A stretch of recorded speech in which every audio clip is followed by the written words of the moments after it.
Hi, this is Steve Merril, WagerTalk.com, right back here on WagerTalk TV with your NFL Fade the Public Week 3 video for this Sunday, September the 25th. Look, Fading the Public has been fantastic. That'd be an understatement to start this regular season. 6-0 sweep last week on the games I mentioned here, 2-1 in Week 1. So overall, the games I've mentioned on these videos the first 2 weeks, if you faded those most public sides, you've gone 8-1 to start the season. Hey, look, I don't expect to hit that kind of win percentage, 89% all year long. Of course, when I started this video 2 years ago, I started it late November of 2020. We went 31-8 through the Super Bowl that year, fading the public. I told you last year that to be cautious doesn't work as well normally in September and October. Works better later in the season. Well, this year it's been incredible out of the gate, so we'll see what happens this week in Week 3. Once again, use this as a filter. It's a filter. It's a factor, part of the handicapping process. If you like a game, if you're borderline on a game and it's a public side, maybe you scratch it. If it's the other side, maybe you pull the trigger and upgrade it. So once again, these aren't automatic play or play against situations, but it has done very well fading the public so far in 2022. Going to look at the two most public NFL plays. 2 games jumped off the board is very public for Week 3. And then also a couple games that were just a bit outside from making the cut. Those additional leans, by the way, are 2-0 fading the public so far in the first 2 weeks. So I got 4 games for you here free on WagerTalk TV. Quick reminder, we are red hot in football. In fact, we enter the weekend on an 11-2 college and pro football run the last couple of weeks. 11-2 on best bets in football. We look to add it with a huge college football card Saturday into the evening. And also, more importantly, you NFL fans out there, a huge NFL Sunday card. So far this season, Sunday and Monday NFL combined 9-1, 90%. That's right, 90%, 9-1 the first 2 Sundays and Mondays of the NFL season. And we've got some strong plays loaded for this Sunday as well right now at WagerTalk.com. And if you'd like to try out a daily package, a daily pick, get a nice little discount right now, $10 off with promo code Steve10. And look, $10 off might not sound like much, but single plays are $25. That gets them down to $15. 3 packs are $29, gets them down to $19. That's like $6 a pick. Or the best deal of all, if you want to get some baseball as well, which has also been red hot, you can get an all-day, all-access for just $39 and get that down to $29 for every play, every sport, all day. So once again, any single-day purchase, whether it be a single pick, a 3-pack, or the all-day, all-access, save $10 right now with Steve10 on my page, Steve Merril, WagerTalk.com. All right, let's get down to business. Let's look at the 2 most public plays. 2 games jumped off the board is very public this week. The most public play is the Kansas City Chiefs at Indianapolis, and that game starts at 1 o'clock Eastern Sunday afternoon. Kansas City currently, as we head into the weekend, a 5.5-point favorite. And there's been an interesting line move in this game. You know, a week ago, before Indianapolis got shut out 24-0 at Jacksonville, the look-ahead bettable line before Week 2 was going to be Kansas City -3. And now the Chiefs, that was actually after the Chiefs won Thursday Night Football. But Indianapolis losing that game so bad at Jacksonville really shot this line higher. And earlier this week, the line was as high as 6.5. And I actually was saying on some shows here on Wager Talk that I thought it might hit 7 because I knew Kansas City was going to be the most public play this week. Interesting thing happened on Thursday, though. The line actually dropped from 6.5 back down to 5.5. Couple reasons why. First of all, I think there's definitely some sharp money on the Colts, so I would agree with that move, by the way. I think the Colts are a little undervalued now. They're still favored, by the way, to win that division. Of course, that's not saying much because you've got teams like Jacksonville, Houston, Tennessee struggling. They're all in that division, so it's going to be kind of like who wants to win that division. But right now, the Colts are the division odds-on favorite, even at 0-2, to win their division. Home underdog here. And they're catching Kansas City in possibly a little bit of a flat spot. Now, Kansas City is coming off the Thursday night win, as I mentioned, so they have a little extra time. But if you look at the schedule itself, this is not a great spot for them.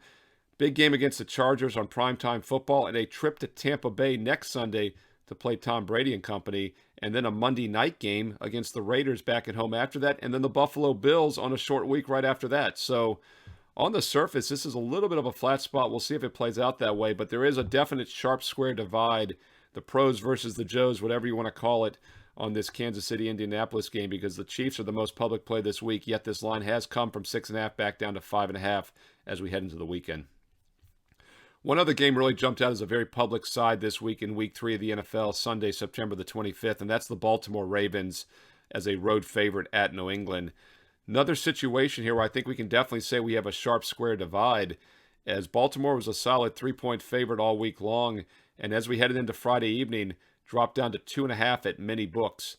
And obviously 3 is a critical number. There's about a 9 to 10% chance a road favorite's going to win by exactly 3 points in the NFL. So that move from 3 to 2.5 is substantial. It's the most critical half point in all of sports betting when we're talking about that key number of 3 in the NFL. So even though Baltimore is the second most public play this week, here again, line moved down on the dog. So I think once again, both of these games are public and the sharps are on the other side. And here again, I agree with it. I would like New England and Indianapolis if I was playing either one of these games. Obviously, you want to try to get a 3 or more of those. It's a very critical number. You know, Baltimore's an interesting team. They blew the big lead last week against Miami, lost that game. Obviously, a high-scoring shootout, 42-38. If New England gets down 28-7 at halftime like Miami, New England will not be coming back. They do not have the explosive offense that the Dolphins have. In fact, they lost 20-7 to Miami back in week 1 on the road. Did not look that great. So common opponent edge at least favors Baltimore, even though they both lost. The Ravens obviously looked better in that loss until they blew the big lead, but I think they got a little bit complacent there. Baltimore does have some defensive concerns, though, and that is why they blew that big lead. So we'll see if New England at home is able to take advantage. Moved the ball better against Pittsburgh last week, and by the way, they completely shut down the Steelers. Steelers are not good offensively right now, but this New England defense was really good last year, the first half of the season, and they got weak in the second half. They kind of wore down. So far out of the gate, they're looking pretty good because, once again, holding the Dolphins to 20 points and just over 300 total yards is actually pretty respectable after how Miami looked against Baltimore last week. So we're definitely getting the better defensive team as a home underdog here, and I think that's why we've seen some sharp money on the Patriots. Also, the Bill Belichick factor. I know Brady's not there anymore, but still, Bill Belichick is a home dog. Very tempting. And at 3 or more, I think there is some value with New England. All right, that's the 2 most public plays this week in the NFL. There are 2 other games that just missed the cut. I'm going to give you those as bonus games that were just a bit outside.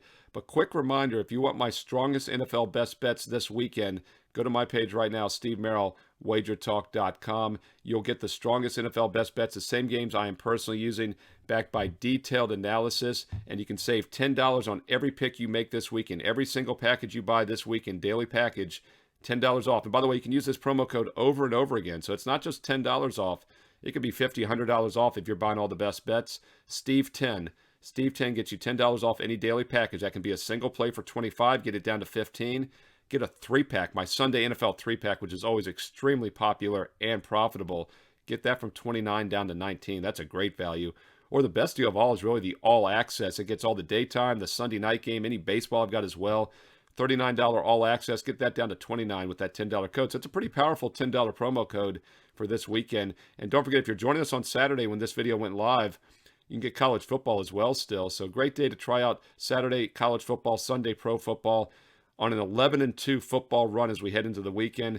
More importantly for you NFL fans, 9-1 the last 2 Sundays and Mondays in the regular season. Sunday and Mondays, 9-1, 90% so far this regular season.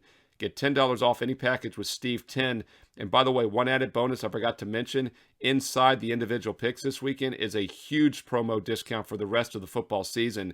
A little hidden promo for anybody who buys a package. You can get the rest of college or pro football for just $3.99 with a promo code that's in the pick package only. So if you're thinking about upgrading, now's the time to do it because you get a huge discount with that special promo code that's available on my best bets only. So you got to be a direct subscriber to see it or buy one of the daily packages. You can get the rest of college or pro football, your choice, for $3.99 with that special bonus promo code. It all gets started with Steve 10, Steve Merril, WagerTalk.com. There are 2 of the games that were close to being really public plays this week. I'd say there are additional leans here, public leans, if you will. And once again, I just gave you the 2 most public plays of week 3. Both are pretty strong public consensus plays. And so far, fading those the first 2 weeks have gone 6-1. But the 2 bonus leans I've given you each week, 1 and 2, 1 each, have also gone 2-0, fading them. So combined, all the games I've given you are 8-1 after the first 2 weeks, fading the public. Just gave you 2 very strong public consensus plays. 2 other games that just missed the cut, just a bit outside. Going to get to those now. We'll start with the Cincinnati Bengals. You know, earlier in the week, it didn't look like Cincinnati was going to be very public after an 0-2 start, but this line has continued to rise all week, and the Bengals are definitely a public side in this game. Not as much as the Chiefs or the Ravens that I mentioned earlier, but definitely probably the 3rd most public play this week would be the Cincinnati Bengals, a strong public lean. And this is interesting because, look, when the game before the game last week when they lost to the Cowboys with a backup quarterback without Dak Prescott, the look-ahead line was going to be around probably 6. Dropped as low as 4.5, 5 this past week after the Bengals started 0-2. But now as we head into the weekend, it is back up to 6. and that is because there's a lot of public sentiment on the Bengals. I don't totally disagree. I mean, it's hard to imagine that the defending AFC Conference champs are going to start 0-3, especially against a bad New York Jets team. But I do have concerns with Cincinnati's offense. Joe Burrow and company, 20 and 17 points in each game. Burrow was out this summer with the surgery. He did not play much in the preseason, practicing-wise. So there's a little bit of a slow learning curve. So the question is, do they turn things on this week? Because what we've seen on the field so far has not been impressive. No turnovers last week, and they still lose as a 7-point favorite against Cooper Rush, backup quarterback for the Cowboys. I mentioned here in the video last week, too, that the Bengals were a very public side. They were the most public favorite last week. We had a lot of public dogs, of course, in week 2, and Cincinnati took it on the chin. So it's always interesting to see the public jump back on board with the team that burnt them, especially since the Jets were the additional lean I mentioned last week, Cleveland rather. So the public was fading the Jets last week, and they were on Cincinnati, and they went 0-2 in that situation with playing on and against these two teams. Yet they're getting back on the boat, and I wasn't expecting Cincinnati to make the video early in the week, but as we get closer to the weekend, it's becoming more and more public. So the Bengals minus the 6 are an additional lean. I would say that's probably the third most public play this week in week 3. We'll see if the Jets can, keep it going. Don't forget they were down by 13 points with less than 2 minutes to go against the Browns last week. Cleveland became the first team in 2,229 games to blow a 13-point lead under the 2-minute mark in an NFL game. Last time it happened was the Cleveland Browns in 2001. What a shocker. All right, one other game that was pretty close to making the cut this week was the Buffalo Bills. And I have a feeling, as the season goes on, Buffalo's going to make this video a lot. Back when I started in November of 2020, we went on that 31-8 run when I first started the Fade the Public video a couple years ago.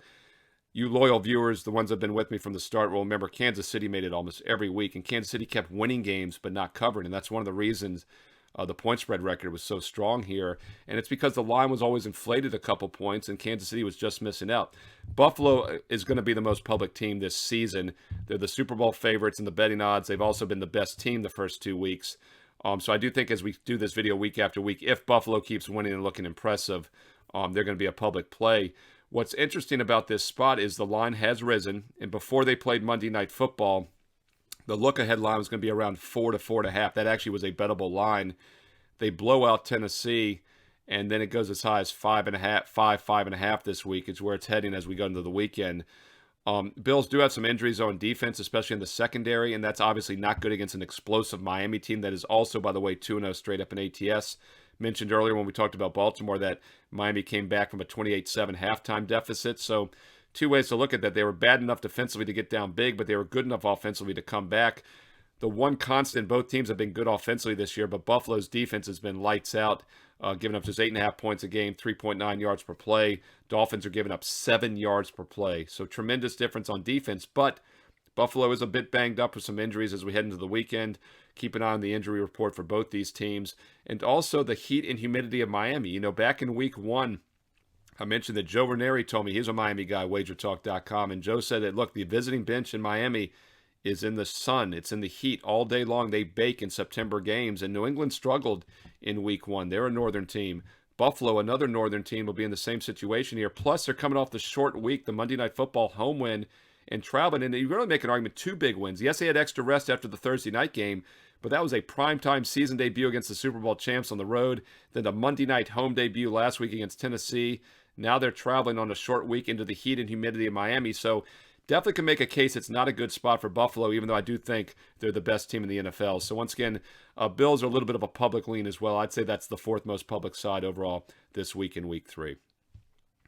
All right, hope you found this video useful. Love having all the viewers out there. Look, we had over 12,000 views last week. Let's keep adding to it. Tell your friends, tell your family. Just don't tell the sports books because we want to all beat them as a group. This is a team effort, and Fading the Public has been very profitable so far this year. We'll see if week 3 adds to that profitability. Let me know your thoughts in the comments below. Which games you agree or disagree with. Also, let me know what other NFL games you're looking at. Your 6-point teasers. I love my teasers, but most importantly, I love my comments. I read each and every one of them below, and I reply back.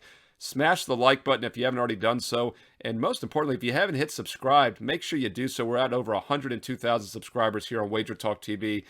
Hitting the subscribe button is what helps keep this content free each and every day on WagerTalk TV. And if you want instant alerts when these videos go live, like my college football top 25 video, if you're joining us Saturday, not too late to get some college football top 25 advice for tonight on that video, which is here on WagerTalk TV. And of course, if you want to know when this NFL video is posted each and every week to Fade the Public, hit that bell along with the subscribe button. It'll give you instant alerts. You can be the first to watch and Fade the Public along with everybody else.